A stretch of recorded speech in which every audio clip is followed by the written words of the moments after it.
Quatrième vidéo sur les allergies, je poursuis sur les différents symptômes allergiques et les principales hypothèses de ressenti émotionnel en rapport avec ces symptômes. La cellule clé de l'urticaire est le mastocyte. C'est une cellule du système immunitaire qui est chargée des premières lignes de défense contre des agresseurs de l'environnement. Et on le trouve principalement au niveau des interfaces avec l'environnement. La peau, le poumon, le tube digestif. Au niveau physiologique, leur activité va être déclenchée par diverses agressions, que ce soit des agents pathogènes, des bactéries, des virus, des parasites, ou encore des traumatismes, des brûlures. On sait aussi qu'ils vont souvent être responsables de séquelles dans le cadre de la radiothérapie.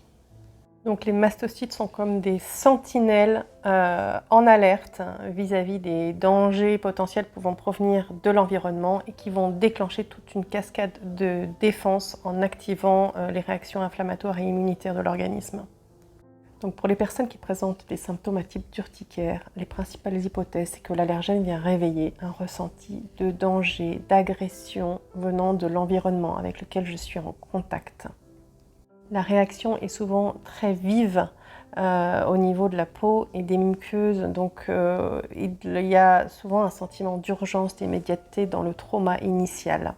Il va y avoir aussi un ressenti d'atteinte à l'intégrité, d'arrachement. Je suis arrachée ou j'ai envie de m'arracher la peau là où j'ai été en contact avec cet environnement qui m'agresse. Il va y avoir de la colère, de la contrariété, car l'urticaire est une pathologie très inflammatoire.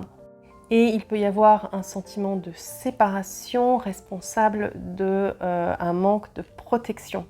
La personne est séparée, mais la dominante est le fait qu'elle ne soit pas protégée. Et donc cela la met en danger vis-à-vis de l'environnement.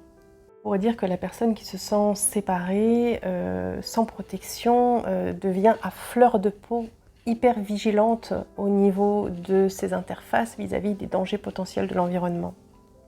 Dans le cadre d'urticaire géant très étendu, on peut envisager que la personne ait vécu cette séparation, ce manque de protection et ce sentiment d'agression et de danger de manière très globale dans l'entièreté de son être. Et c'est ce qui arrive souvent lorsqu'il y a des mémoires de naissance ou des mémoires de trauma très précoces dans la vie chez le petit nourrisson qui va vivre les choses de manière très intense et globale.